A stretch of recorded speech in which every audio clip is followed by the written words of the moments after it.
How's it going, everyone? My name is Zach, and this is a tutorial on how to play the song Drive by Incubus. I chose this song because, first of all, it's a great song. I love the song. And I also looked at some of the other videos out there on how to play it, and there's some good ones out there. I think everybody plays the song a little bit different, and this is how I play it, and I think it's a little bit different than everyone else, but I think it sounds good. So there's two parts to the song. There's a verse and a chorus part that goes like this.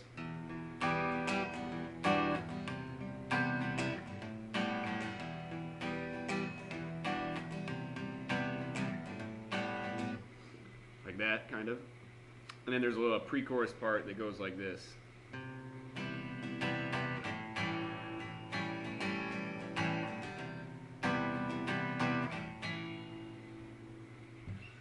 Like that. There's also a solo to the song.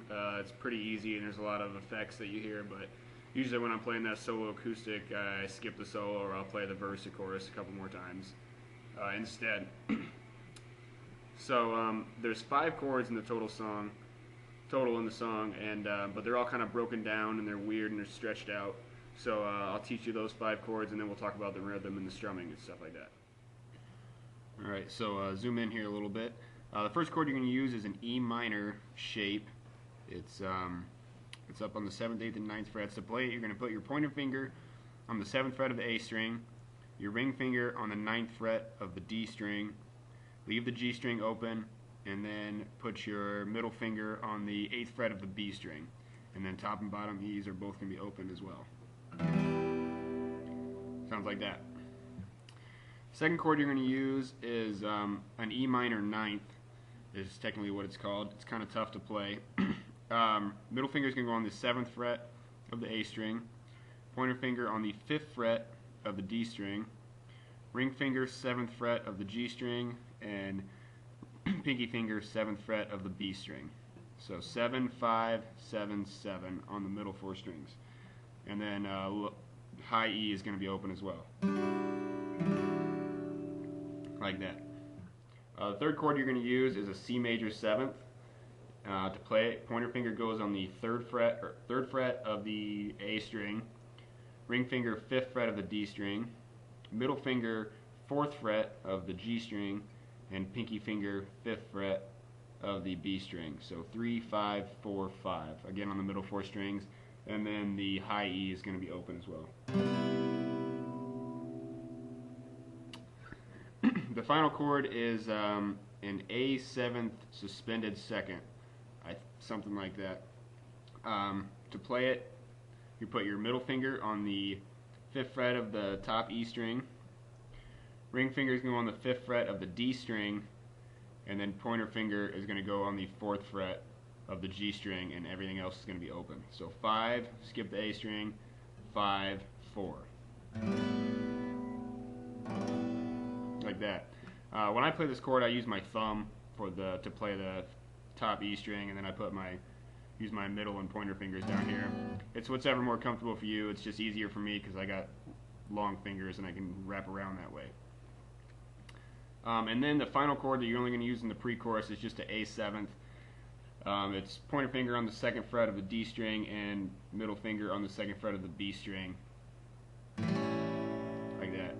And don't hit the top E.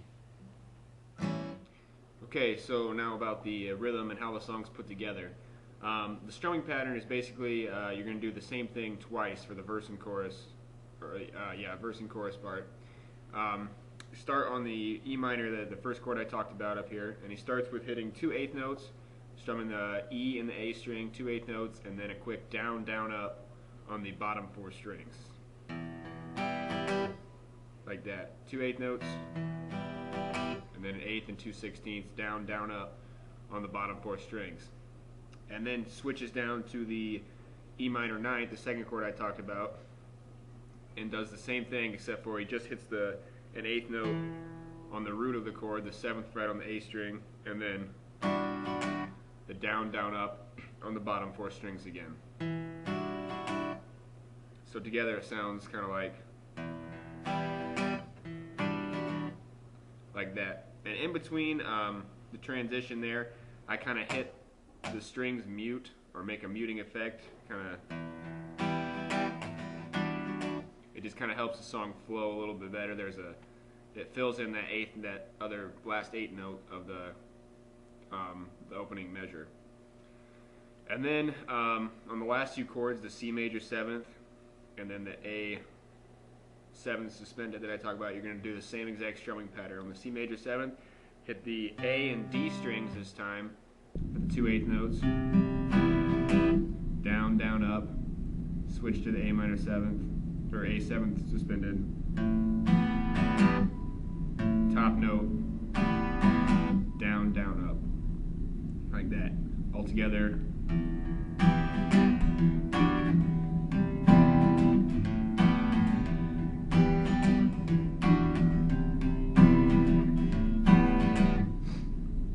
And yeah, that takes some time to practice, but that's how the strumming pattern goes for the verse and chorus. Okay, for the pre-chorus part, you're just going to use 2 chords. You're going to use that C major 7th down here, and then the A 7th, the very last chord I showed you when I was breaking down the chords. You're going to start on the C major 7th, hit the root note, the 3rd fret on the A string once, downstruck the whole chord for a quarter note, and then 2 8th notes. So. And then switch to that A 7th right there on the. It's going to be an upstroke is what it should be because it's on an and beat. So.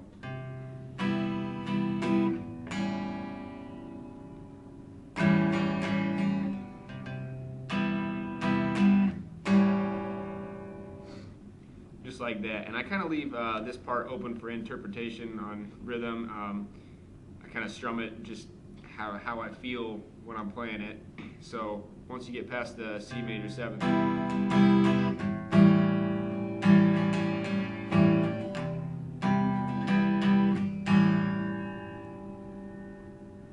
and then the second time you play it, you just hold that A7 and then go back into the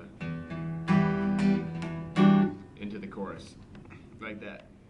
So I'll put it all together one time for you. The whole song together should sound kind of like this.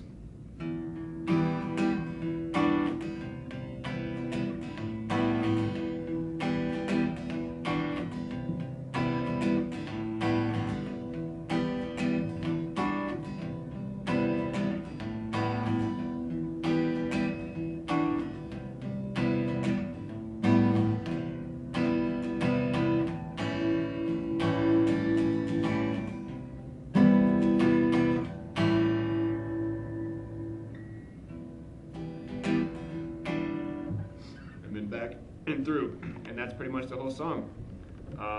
So I hope you enjoyed the lesson. I hope it helped a little bit.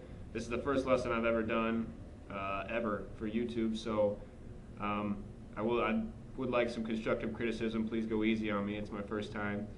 Tell me what you like, tell me what you didn't like. If there's any other songs that you want me to do, teach, I'd love to do it. I really enjoyed making this video. Thanks for watching.